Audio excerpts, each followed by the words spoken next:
ನಾನು ನಿನಗೆ ಕೊಡ್ತಾ ಇದ್ದೇನೆ. ಪೂಜೆಯನ್ನು ಕೊಡುವ ರೀತಿಯಾಗಿ ನೀನು ಯಾವ ರೀತಿಯಲ್ಲಿ ನನಗೆ ಅರ್ಪಿಸಿದ್ಯೋ ಅದೇ ರೀತಿಯಲ್ಲಿ ನಿನಗೆ ಪ್ರಸಾದವನ್ನು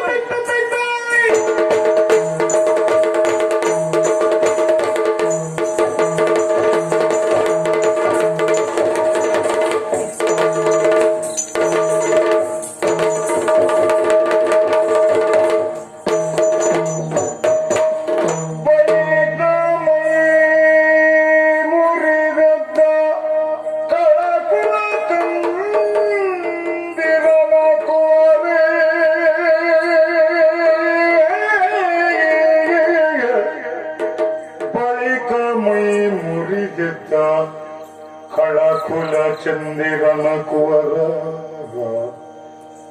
ದೃಢ ಚಿತ್ತಗಳು ಜಲರುಹನಾಮನ ಪದಯುಗ ಮಣಿನವನಯುತ್ತವೆ ತನ್ನೊಳಗೆ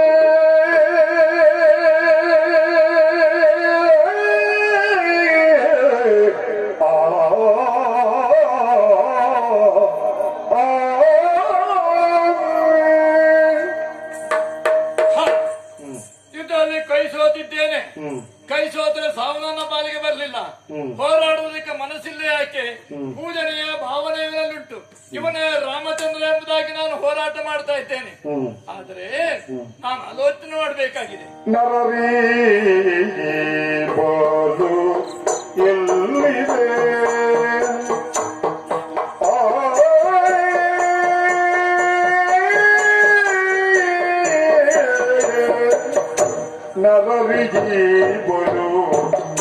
ಎಲ್ಲಿ ಹೇದು ಶಿಬಿನ ಜನರಿಗೆ ಬರೆಯ ಕಡುಯಲ್ಲಿ ಬಂದ ಹರಿಯು ಮಾಯ ವಿಲಾಸಗಳೊಂದಿಲ್ಲ ದಿಟವು ದೈಸೆ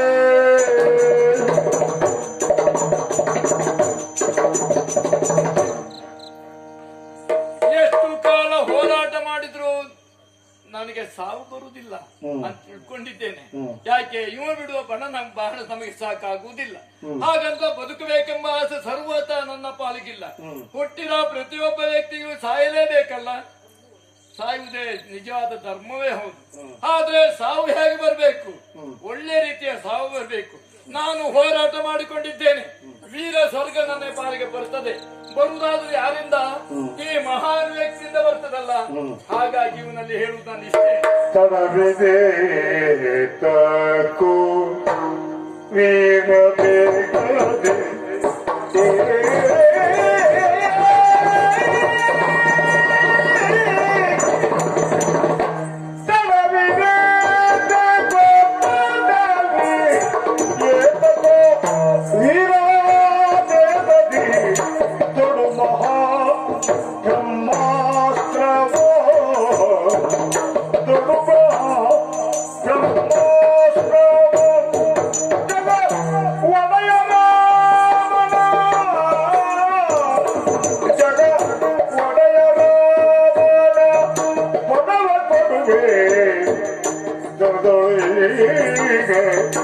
ಜಗದಿಗಾಮನ ಪದವ ಕೊಡುವೆ ದೃಢದೊಳಿ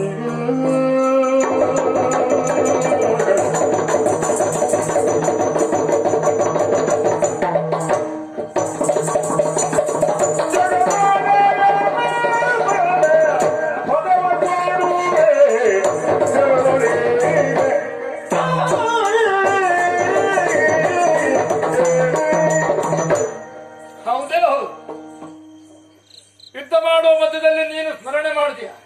ನಿನ್ನ ಅಣ್ಣನನ್ನು ಸ್ಮರಣೆ ಮಾಡಿದ್ಯಾ? ಆ ಕಾಲಕ್ಕೆ ನೀನು ನಾನು ತಿಳಿದುಕೊಂಡೆ ನೀನು ರಾಮಚಂದ್ರನಲ್ಲ ಎಂಬುದು ಸ್ಪಷ್ಟವಾಯಿತು. ಲಕ್ಷ್ಮಣ, ಇನ್ನು ಯುದ್ಧ ಮಾಡುವಾಗ ಹೊಸ ನೀತಿಯನ್ನು ನೀನು ಅನುಸರಿಸಬೇಕಾಗ್ತದೆ. ನೀನೇನು ಸಾಮಾನ್ಯದವನಲ್ಲ. ನಾರಾಯಣನ ಹಾಸಿಗೆ ಆಗಿದ್ದವನು.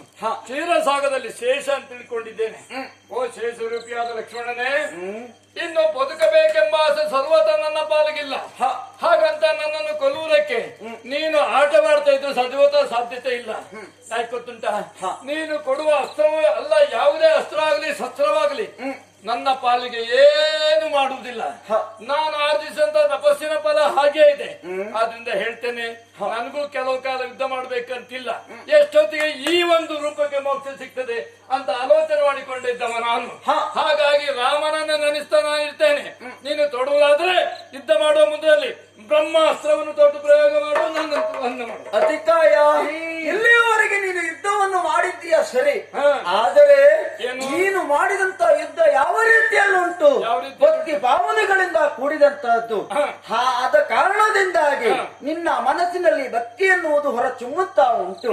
ಅಷ್ಟೇ ಅಲ್ಲದೆ ಒಬ್ಬ ದೇವರಲ್ಲಿ ಹೋಗ್ತಾ ನಾನು ಬೇಡಿಕೊಳ್ಳುವುದಕ್ಕೆ ನನಗೆ ಒಳಿತಾಗಲಿ ಎನ್ನುವ ಹಾಗೆ. ಆದರೆ ಇಲ್ಲಿದ್ದ ದೇವರನ್ನೇ ಭಜಿಸುವುದಕ್ಕಿಂತಲೂ ಹೊರಗಿನ ದೇವರನ್ನೇ ಭಜಿಸುವುದು ಹೆಚ್ಚಿನ. ಭಜಿಸ್ತಾರಲ್ಲ, ಒಂದು ಅರ್ಚನೆ ಮಾಡ್ತಾರೆ, ಪೂಜೆ ಮಾಡ್ತಾರೆ, ಇಲ್ಲ ಹಣ್ಣುಕಾಯಿ ಮಾಡ್ತಾರೆ, ತಮ್ಮ ಇಷ್ಟಾರ್ಥಗಳನ್ನು ಈಡೇರಿಸಿಕೊಳ್ಳುವುದಕ್ಕಾಗಿ. ಇಂಥದೊಂದು ಆಗಬೇಕು ಭಗವಂತ ಅಂದ್ರೆ ನೀವು ಹಣ್ಣುಕಾಯಿ ಮಾಡಿಸ್ತೇನೆ ಅಂತ ಹೇಳಿ ನನ್ನದು ಅದೇ ರೀತಿಯಾದ ಬೇಡಿಕೆ. ಆದ್ರೆ ನೀನ್ ತಿಳ್ಕೊಂಡಾದ್ರೆ ಈ ಲೋಕದ ಯಾವುದೇ ಒಂದು ಸೌಭಾಗ್ಯದ ಅಲ್ಲ, ಸುಪತ್ತಿನಾದ ಐಶ್ವರ್ಯವನ್ನು ವಹಿಸುವುದು ನಾನಲ್ಲ. ನನಗೆ ಬೇಕಾಯ್ತು ಪರಲೋಕದ ಒಂದು ಸಿರಿ ಸಂಪತ್ತು ನನ್ನ ಪಾಲಿಗೆ ಬೇಕಾಗ್ತದೆ. ಹಾಗೆ ಯುದ್ಧ ಮಾಡುವಾಗ ಹಾಗೆ ಇನ್ನು ಹೇಳಿದೆಯಲ್ಲ, ಇನ್ನು ಪ್ರೀತಿ ಭಾವದಿಂದ ಯುದ್ಧ ಮಾಡುವುದಲ್ಲ, ಮತ್ತೆ ನೇರ ಯುದ್ಧ ಹೇಗೆ ಇದು ಒಂದು ಸಮರ್ಪಣೆ ಆಗಬೇಕು. ಈ ಸಂಗರ ಎಂಬ ಸಮುದ್ರವನ್ನ ಈಜಬೇಕಾದ್ರೆ ನಾವು ಒಂದು ಸಂಕಲ್ಪ ಮಾಡಬೇಕಾಗ್ತದೆ. ಕೇವಲ ಹಾಗೆ ಯುದ್ಧ ಮಾಡುವುದಲ್ಲ. ಈಗೋ ಇಲ್ಲಿ ಬಿದ್ದಿದೆಯಲ್ಲ, ಈ ನರ ಕಪಾಲಗಳನ್ನೇ, ಈ ಕಪಾಲಗಳನ್ನೇ ರಾಜಸ್ಥಾನದಲ್ಲಿ ಇಟ್ಟುಕೊಳ್ತೇನೆ. ಇಲ್ಲಿ ಬಿದ್ದವರ ಕೇಶರಾಶಿಯನ್ನು ದರ್ಬೆಯಾಗಿ ಇಟ್ಟುಕೊಳ್ತೇನೆ. ಅವರ ಹರಿದು ಹೋಗುವಂತ ರಕ್ತವನ್ನೇ ಆಜ್ಯವಾಗಿ ಸ್ವೀಕರಿಸ್ತೇನೆ. ಆಮೇಲೆ ಅವರ ಮದ್ದು ಮಾಂಸಗಳನ್ನೆಲ್ಲ ಚೆರುವಾಗಿ ಭಾವಿಸ್ತೇನೆ. ಯಜ್ಞ ರೂಪದಲ್ಲಿ ಇದ್ದಿದ್ದೀರ ನೀನೇ ಯಜ್ಞ ರೂಪ ಅಂತ ತಿಳ್ಕೊಂಡು ನಿನಗೆ ಆಹುತಿ ಮಾಡ್ತೇನೆ.